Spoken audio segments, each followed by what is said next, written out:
Hello and welcome to another episode of the No Nay Never Football Show and Podcast. I'm your host, Natalie Bromley, and we are here, the final league game of the 2022-2023 Championship season.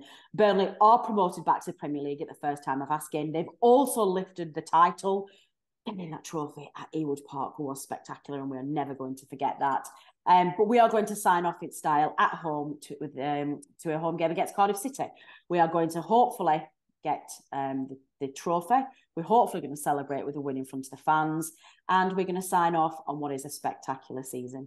As you would expect, we have all the stats, all of the information and everything that you need to know ahead of that final game of the season with resident statistician Dave Roberts. We're also, for the final time, going to rate Cardiff City's celebrity fans.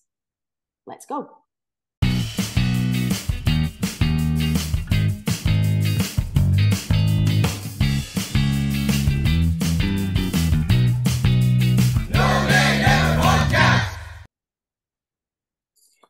Dave, we are here, the end of a very long championship season. And as much as we've been a little bit jaded sometimes with back-to-back Tuesday, Saturday fixtures and World Cups in the middle, I can't quite believe that we're recording our final preview show of the season. Sad.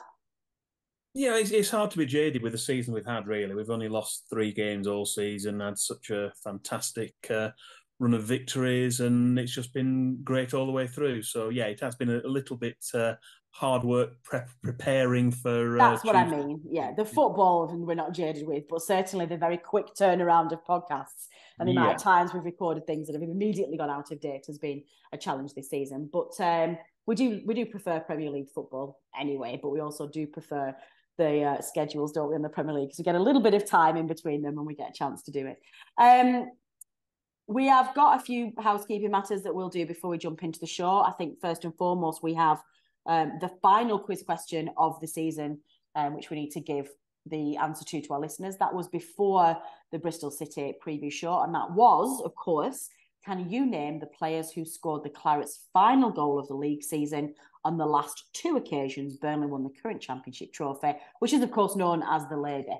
2 seasons, and you're asking for the final goal scorers of those seasons. Who were they, Dave, please? 2. Well, the more recent one, which people perhaps more likely to remember, 2015-16, we beat Charlton Athletic down at the Valley on that memorable day. Burnley won the match 3-0, and Andre Gray was the final goal scorer in that game. He was the 3rd goal. And then the other one we were looking for, I think 1 or 2 people may have been confused by this, but it was actually going back all the way to 1959-60. And it was Trevor Meredith who scored the goal. He scored the winning goal. Burnley won 2-1 at Main Road against Manchester City to win the title. Obviously, it was the First Division title back then before things had changed. For clarification, when Burnley won the 2nd Division title in 1972-73, it was a different trophy. Obviously, the Lady was the trophy for the First Division. So 1 or 2 people did fall into that trap and give us the answer for 72-73, but it wasn't that one. I know your game, Dave. You set up these questions to open up a little trap for those listeners to fall into. Did we get any listeners who got correct answers? Did we get any listeners? No, nobody's tuned in. Did any of our listeners get the correct answer? Just 1 correct answer that I saw, getting both right. We've got quite a few with just 1 that did fall into the trap. Todd Claret on Twitter got it right, so well done, Andrew. And that was it, I think, just that 1. Excellent. Well, you aren't setting our listeners a summer quiz. Do we have any plans for a summer Pope Master at all, or are we? I don't know. Have we dared broach that with producer Matt yet? No. Okay, well, we're just going to leave this little nugget in here, listeners, for when producer Matt comes to do the edit, in that we might be asking him if we can do a Pope Master. Let's see. Maybe a scaled down version, because that's quite a lot of hard work for you, Dave. I do know this. So, yeah, we'll speak to Papa Bird and we'll sweet talk producer Matt, and we'll send Dave some No Nay Never stickers and see what we can do for you this season. Okay, well, let's dive in then. For the last time this season, we are, of course, at home, Monday the 8th of May, 2023, a 3 p.m. kickoff, Cardiff City, the final fixture of this championship season. Why don't you kick us off one last time, Dave, with the championship head-to-head? Yes, this is our 46th and final Championship head-to-head of the current campaign. Every week during 2022-23, we've taken a look back at the previous results at this level against every opponent, home and away. This time, there are 17 past matches to review, as this is the 18th campaign we spent in the second tier with Cardiff City, out of a total of 40 seasons at all four levels. Just one of our previous home games against Cardiff City at this level was prior to the Second World War. That was a 1-0 Burnley win in April 1931, and George Beale scored the only goal. We then have to jump ahead to the 1970s, which gave us 6 home matches against the Bluebirds in the second division. The early 1970s produced 2 3-0 home wins. In October 1971, Frank Casper's penalty was saved, but he put away the rebound and scored another in the second half, along with another from Dave Thomas. And then in October 1972, the Burnley fans at Turf Moor were treated to a hat-trick from Paul Fletcher. Our results in the 4 matches in the second half of the 70s weren't quite as impressive. Although we won 4-2 in April 1978, with Paul Fletcher on the score sheet once more, the other 3 matches produced 2 goalless draws. They were in December 1976 and December 1978, plus a victory for the visitors, who won by a 2-0 scoreline in October 1979 in what was the final match of Harry Potts' second spell as Burnley manager. By the time we met again at this level in November 2003, Stan Ternant's Burnley managed a 1-1 draw after Richard Chaplow's opener was cancelled out by an equaliser from Rob Earnshaw. And then in September 2004, Chappie was on the score sheet again for the Clarets, netting the only goal in a 1-0 win for Steve Cottrell's side. In September 2005, the two sides played out a 3-3 draw. A Darren Pearce penalty in the 72nd minute looked like being the winning goal for the visitors. But that was until an 89th minute equaliser from James O'Connor enabled Burnley to rescue a point. Burnley won again in April 2007 with goals from Steve Jones and Paul McVeigh. And since then, there have been 6 further home games against Cardiff City at this level, all of which have been drawn. The first of those, from April 2008, is being kept back as our memory match, but the other 5 were a 2-2 draw in December 2008, in which Burnley took an early lead through Robbie Blake, but went 2-1 behind before Stephen Thompson popped up with an equaliser. The last match of the 2010-11 season took place on 7th of May 2011. Jay Rodriguez gave Burnley the lead in the first half, but the visitors managed a 90th minute equaliser from the current Burnley FC assistant manager, Craig Bellamy. Ah. Really? Yeah. In August 2011, an early goal from Charlie Austin was cancelled out by an equaliser from Rob Earnshaw again. That was in his second spell at the club. And the match finished 1-1 again.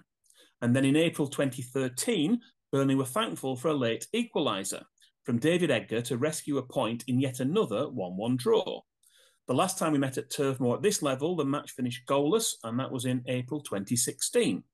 So in summary, Burnley have won 6, drawn 10, and lost just 1 of the 17 previous second-tier matches against Cardiff City at Turf Moor. The Clarets have scored 26 goals versus 16 for the Bluebirds. Some good stats in that section, Dave. Some good stats. But all good things have to come to an end because we have to move on to everybody's favourite section. A surprising fan favourite from the second half of the season. That is, of course, where we rate our opposition's celebrity fans.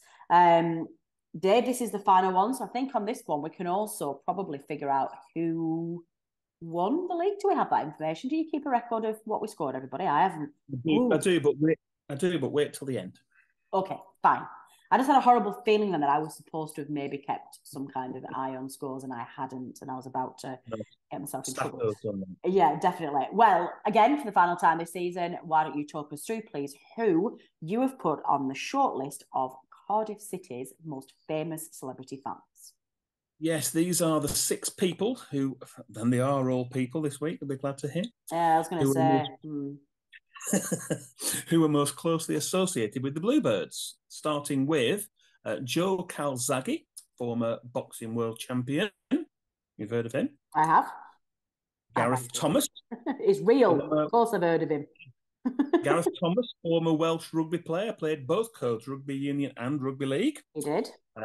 Jason Mohammed, a TV and radio presenter, including BBC's Final Score programme. I think he also does Radio 2 on a Sunday. I've done segments on his show before now. There you go. Nice guy. Singer Shakin' Stevens, big in the 80s. Born in Cardiff. Definitely wouldn't have put him as still being alive, not going to lie. Oh, not that old. Oh, is he not? Okay. I think he's got a new single out this week, actually. He's not. Shut up.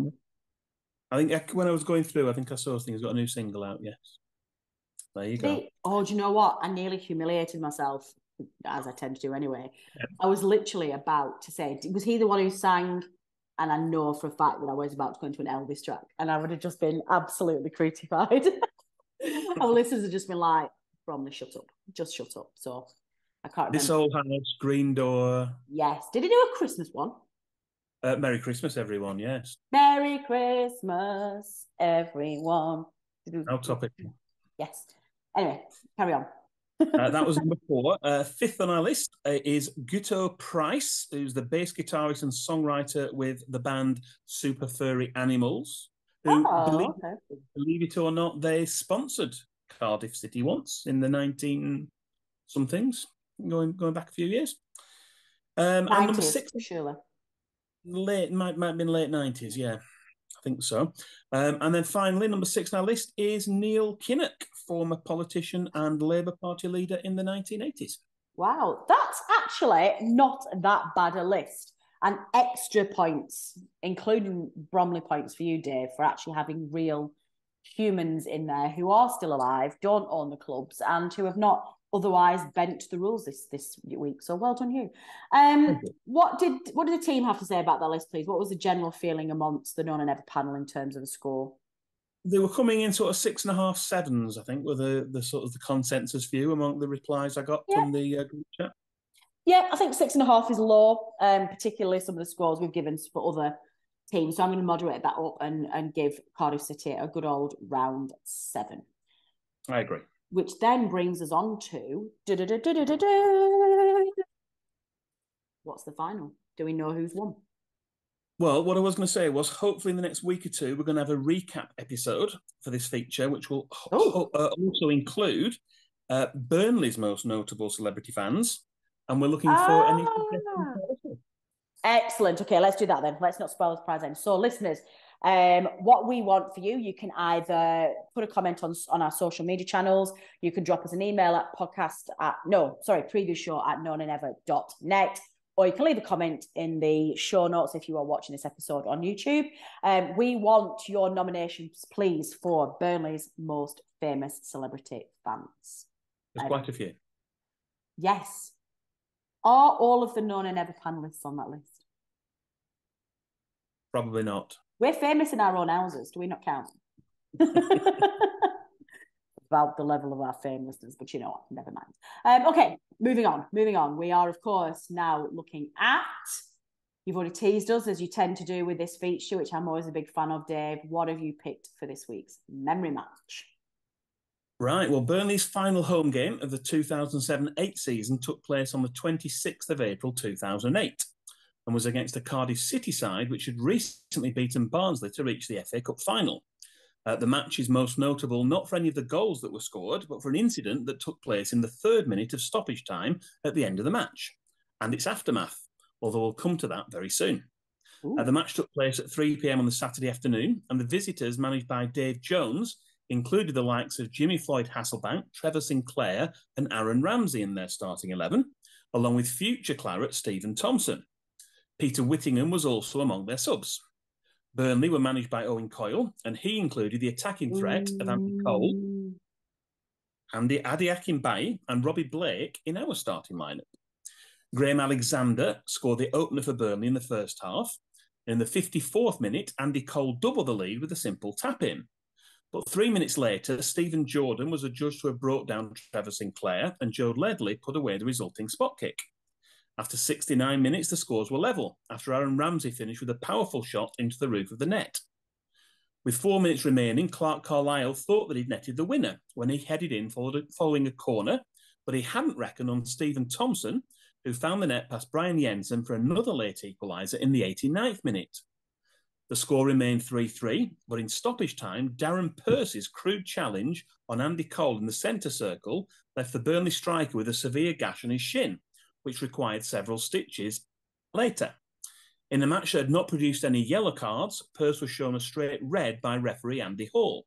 And as he made his way off towards the old tunnel in the cricket field stand, Andy Cole, despite his injury, set off to sprint after him, seemingly looking for some instant retribution. Some further light was shed on this by Andy Cole himself in an impromptu post-match press conference.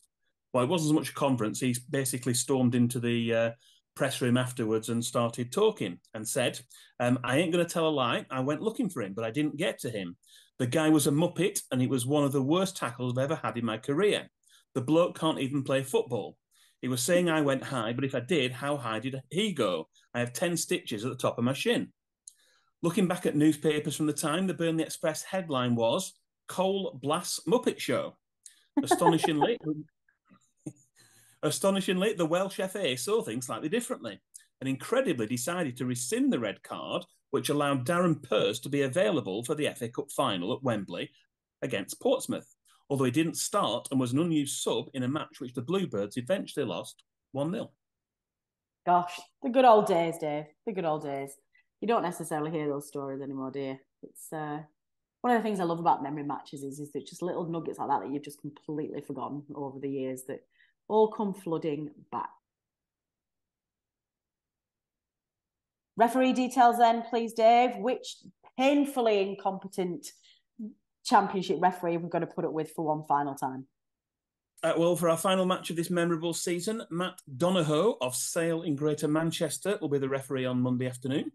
His only previous match involving Burnley was our 4-0 home win over Huddersfield Town at Turf Moor in February. I don't recall there being too many issues in that match, which was a comfortable home victory against Neil Warnock's Terriers.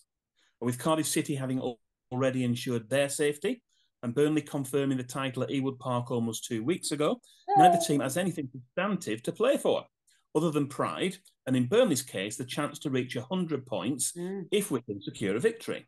The Clarets have also scored 95 goals so far this season in all competitions, and so the possibility of a century is also an outside chance, although a slim one. It's not that slim. I think we'd have more chance if Teller was fit. Nathan Teller was going to play. I think we'd have more chance. I don't think we've necessarily been looking as ruthless in front of goal in the build-up to that. Bearing all that in mind then, Dave, it is going to be a showboat. The champions are going to get to play one final time. Well, for the first time, actually, in front of the home crowd since lifting that title at Ewood. Lots of players who haven't yet featured are likely to come in. A few other players, possibly loan players, will have an opportunity to shine and stay with us next season. I guess it doesn't really matter the outcome. I would like to get to 100 points. I'm pretty sure you would as well. So I think I'm looking for a home win. Did I see somewhere that there's only been 5 teams in the modern championship that have hit 100? Something like that, yeah. Something like that. So obviously there's the Reading one, Leicester, Newcastle, Fulham, and there's another one. West Brom? Norwich, maybe, I don't know. No, it was Norwich. You're right, well done. Norwich. So to be amongst that group of teams that are widely considered to be like excellent championship sides, I would like us to get there. I wonder what you think he'll do in terms of a team then. I know what I think he'll do. I think he'll start strong so that the first team can get a chance to show off in front of Turf Moor one final time. But I think he'll use all of the substitutions, get a chance for these players to get standing ovations from the home side, and then bring on as many of the fringe players as can. I think we can expect to see tomorrow, on Sunday, Monday even, Twine, Obafemi, Foster. I think probably all 3 of the midfielders will come on as well. If he can't have 6 subs. 1, 2, 3, 4, 5. Oh yeah, no, that's 6, isn't it? No. I mean, no, I didn't mean that. Obviously we're not going to bring 3 on because 2 of them will start. So the 4 substitutions will be they'll bring in whether it's core, whoever drops to the bench will come out. I suspect probably Cullen and Brownhill if he doesn't start all 3. So what's your view of Vincent Kompany's tactics? I think he's doing what's best for him at this point of the season. He's got a game plan in terms. He's not just planning for this season; he's planning forward into next season. He needs to know what his players are capable of, and he's had an opportunity, kind of a little bit, this last few games to experiment a little bit. Obviously, he can't experiment too much, but he's been able to try out a few other players that perhaps haven't had as much game time, and that's learning for him as he goes into the summer break and gets ready for next season. I mean, although he wouldn't mention it at the time, realistically, Burnley have been planning for the possibility of going up probably since the World Cup break. Yes. You wouldn't say so at the time, but I did. closed. Yeah, I'm saying they wouldn't say that. No. But yeah, we've looked at that in terms. It's good in a way because it means that we can kind of hopefully get recruitment in early as well. If we've done our homework, we can hopefully look to bring players in early in the window, and then we're not messing around towards the when the transfer window closes, which is usually after the season started, isn't it? Yeah, definitely.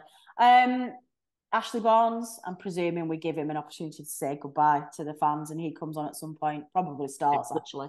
Yeah, he's got to be involved. It's interesting. I tweeted out earlier in the week. He'd actually drawn level with your mate Sam Vokes in terms of the most substitute appearances. Oh, really? 109. So if Ashley's on the bench and comes on, he'll go to 110 and be the all-time most substitute appearances for Burnley. Jay Rodriguez, interestingly, he's on 99. He's in third place.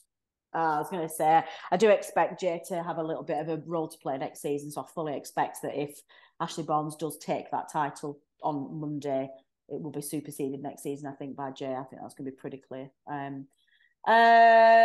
Score prediction then, please. I'm going to go for a Burnley win. I couldn't go for anything else. Yay! I'd like to be confident to go for a 5-0 win, but I can't see it. I'm going to go for a 3-0 win. I'd like a clean sheet as well would equal the club's clean sheet record as well. Definitely, that would be good. Well, I am going to go into silly season, and I am going to go 5-0 and get that century of goals in one season. So there you go. There are predictions for this upcoming fixture. Listeners, you know the drill, please. We want to hear your score predictions, please. Goal scorers and manner of goals. You know how much we like to read those messages, so keep them coming, please. Dave, one final thing from you, please. You know what I'm going to ask for. Those pockets must be nearly empty now. There must just be one final thing in there. So dig deep and give our listeners your miscellaneous stat of the week. Well, I've had some help with it this week, so I was struggling a little bit. So I do sometimes struggle a little bit for inspiration with all these stats going through. And this week's stat of the week is actually inspired by a question which was sent in by one of our listeners. Oh, I saw this. You may or may not be aware that 4 Burnley players have reached double figures for goals in the current season. They are Nathan Teller, Anas Sarori, and more recently they were both joined by Benson and Jay Rodriguez. So Andy Richings had asked us, when was the last time before this season that 4 different Burnley players reached double figures for goals across all competitions? Unfortunately, yes, I've got that information compiled. And you may be surprised to know that the answer is in the John Bond season. So that's 1984. Wow. Burnley scored a total of 94 goals, 76 in the league and 18 in cup competitions.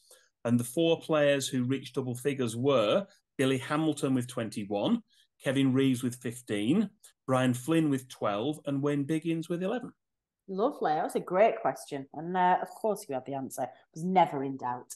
Well, we don't have any FPL update from you from Adam this week. I think they're playing the last game tonight as we record on, what day is it? It's Thursday, isn't it? Recording Thursday night. It's the last week of that particular double game week. So we'll bring you some updates from Adam next week. So it just leaves us with some information about quiz question. So go ahead, fill us in. Well, we mentioned earlier, as this is the last preview show of the season, we won't be setting a quiz question for you this time because it's just too long to wait for the answer.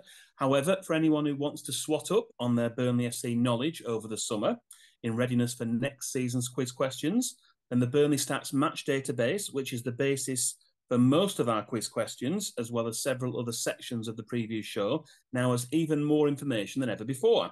due to all the extra data that's been added over the last 12 months. You can see for yourself at the following link. It is bit.ly/Burnley Stats.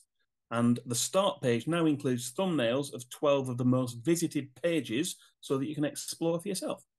Excellent, good stuff. And as I mentioned at the outset, we'll do a little bit of digging around and see if we can have an appetite for a Pork Master this summer. Or if not, maybe just a known and never big fat summer quiz to keep you all going while you're on your holidays. That might be something fun too. But we'll do something over the summer.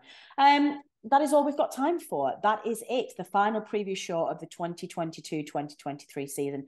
Thank you so much, listeners, for being with us along this journey. And as ever, our thanks to Dave Statman Roberts. Been with the Known and Never podcast now for some time. He is our absolute MVP in terms of stats and prep. Everything you see and hear on the previous show is Dave's own work. He puts a phenomenal amount of effort in, a thankless task and one that none of us make any money from. We do this purely for our love of Burnley Football Club and the heart of the community. Dave, it's an absolute honour to have you part of our podcast, and fingers crossed we see you again next season. In the meantime, enjoy everybody who will be at Turf Moor next season. Raise the roof, enjoy the trophy presentation. It's been a phenomenal season, and it's one that we probably won't see again for a long time. So enjoy every single second. And we will be back next week with some post-season analysis. We'll be looking at our shortlist of Player of the Year. We're also going to do some alternative end of season Known and Never awards, which we always do each season. So we will be around for a few weeks yet. And you keep an eye on social media so you can know when those come out. If you're listening to this via a podcast provider, do please hit subscribe and leave us a review. It does help with numbers. And if you're watching this show, if you're more of a visual entertainer, you're watching this on our YouTube channel, please do hit subscribe and like and comment in the sections before. Everything helps the channel to grow and just gives us an opportunity to do more things next season. I've been Natalie Bromley. This has been the Known and Never podcast and football show. Until next time. The Known and Never podcast is brought to you in association with the TalkSport Fan Network. Natalie Bromley is the host and editor, and the show is produced by Matt Moss. Our resident statistician is Dave Roberts, and our FPL expert is Adam Dennett. The analysis show team is collectively Tom Whittaker, Richard Steele, George Poole, Charlotte Rigby, Adam Dennett and Robbie Kopak. Our music is provided by George Gaskill, and our newsletter team is headed up by Jamie Smith. If you don't already, you can subscribe to our newsletter by visiting knownandnever.substack.com. Our thanks as ever go to our partners TalkSport. We are as ever proud to be part of the TalkSport Fan Network.